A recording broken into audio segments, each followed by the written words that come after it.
Hello the boys and girls, Anthony Manjaro here again and welcome to my channel. Today I'm going to be talking about how I became an actor and what the journey has been.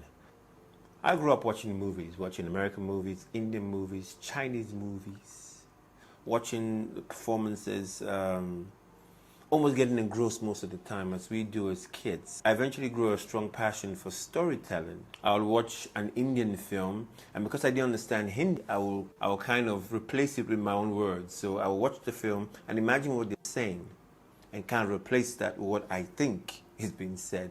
And I kind of went through most of the stories that way, and it got to places where I kind of, from what I've written, had changed the story along the line. And somehow, after a while, I just started relying on what what my own stories were.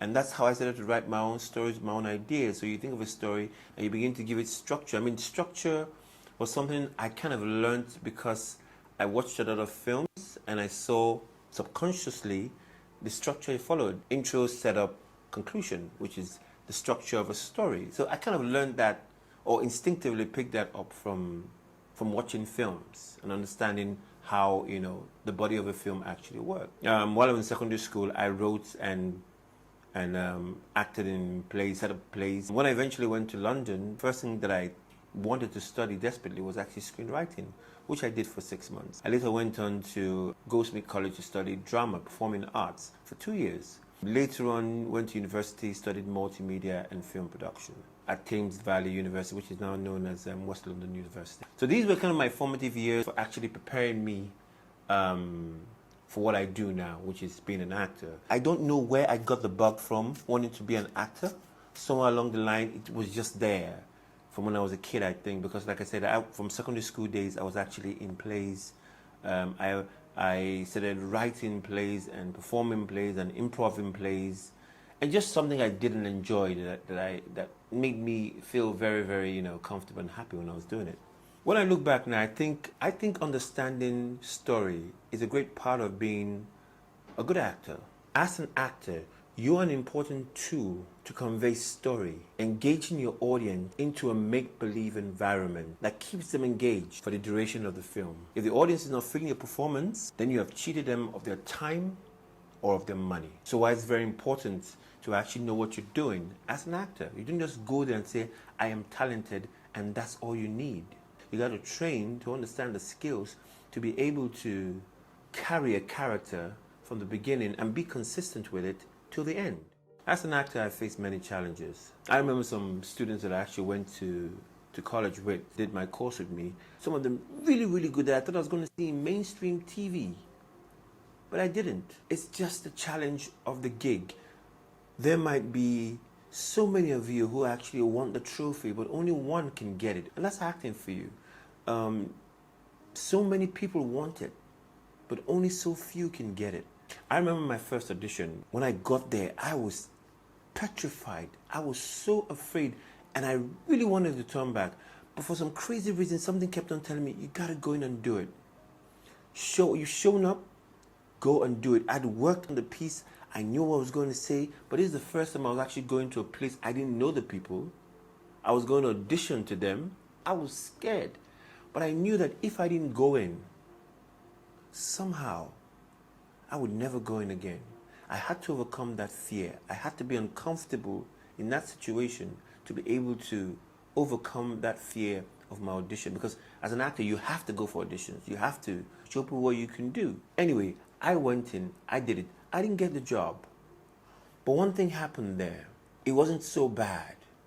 And for each audition I went to, the fear was there, but it wasn't like the first time. And each time I went there, no wasn't more of a big deal anymore. In my head, I felt no meant, well, not you, you don't fit the role.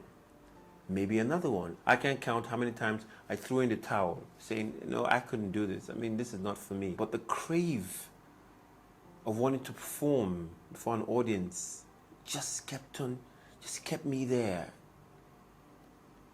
I wanted to do it, and giving up wasn't going to be an option. That burning desire to want to be an actor just kept on. You ain't gonna get rid of me that easy, you sucker.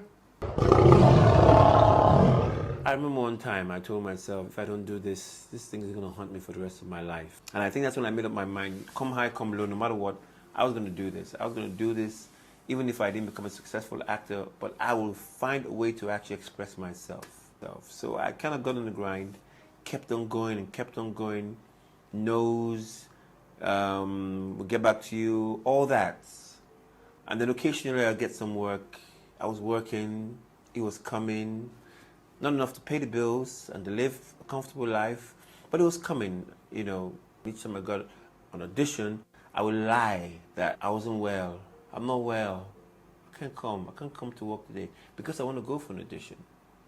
You know, I just kept on, I mean, I can't understand. Now it's like, I couldn't imagine working for somebody and didn't like what I did. My name is Obi Emelonye. I'm a Nigeria-born, UK-based African filmmaker who's taking the magic of Nollywood to the rest of the world with what I call authentic African narratives with universal soul.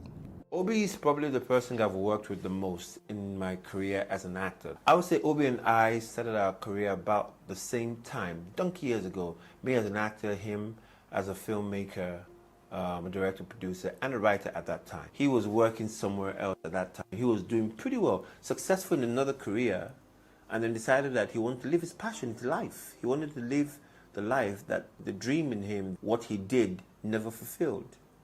Obi again was the first person who actually took me to Nigeria for a project, my first project, and subsequent years followed, and he took me on the final one that actually made me stay in Nigeria, which was the last flight to Abuja. This is Flamingo Airline Flight 212. We have an emergency.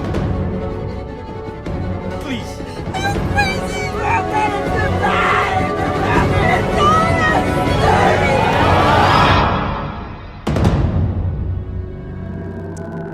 Flamingo Flight 212. Can you hear me?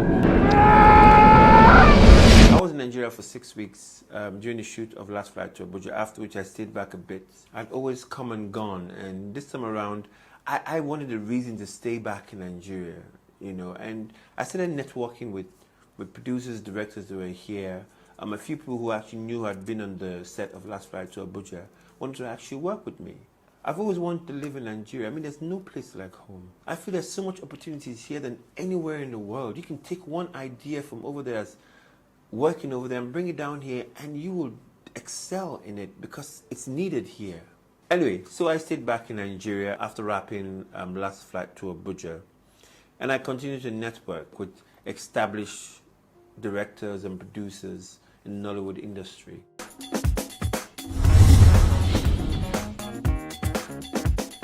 Hi, my name is Blessing Egbe.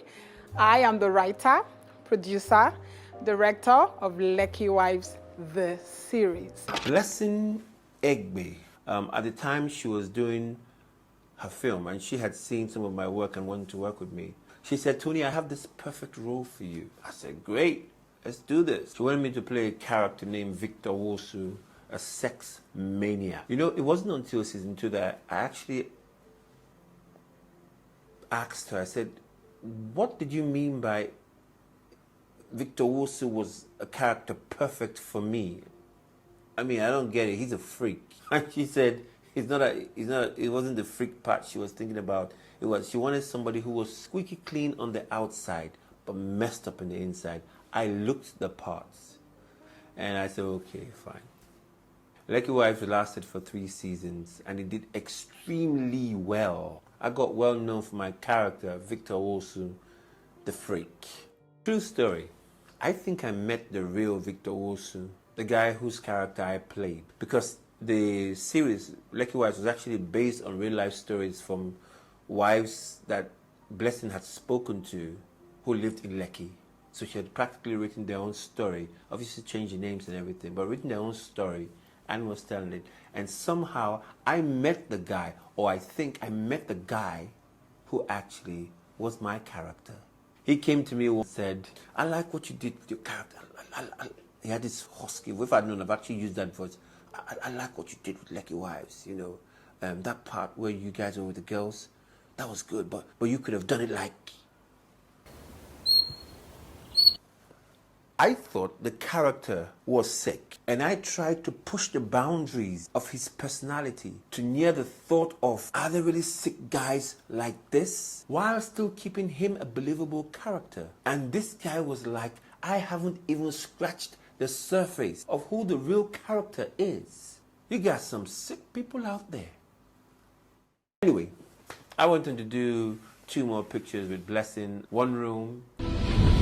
Oh, Father, I just want to thank you because I believe that you have heard my prayers and you have granted my request, Lord. And the women. I mean, these are very important friends of mine and we want to make an impression. I just bought one cheap dress for 250,000 naira. What? 250K? There is no need to lie. I've since done some other great productions, adverts, influencing, brand ambassadorship, and a whole lot more off the back of being an actor. Being an actor is who I am. I love what I do, and I can do it day in, day out for the rest of my life and be happy. Over the years, I have learned that you're either growing to be better at what you do, or you're dying because you're not doing anything to improve yourself. You might be in between for a period, but it's only a matter of time before you begin to go one direction, which is either up or down. So dying or living. Nothing living remains stagnant permanently. Growing takes time. Growing takes effort. Being the best that you can be takes working on my craft and learning new things to prepare me for other characters I might play. Learning new things prepare me for the day that I will need the experience or skill. Dying, on the other hand, is a natural progression when you take what you have for granted. A garden is made beautiful when tended to. If you don't tend to it, weed and thorns will grow in its place. Well, I hope hearing some of my experience helps you on the path of becoming whatever you want to become. Life is hard. It might not be easy, but it is possible. Okay, that's it for today. You know what to do. Subscribe if you haven't already. Click on the notification bell and give me a thumbs up. All right, until next week, God bless you. Adios.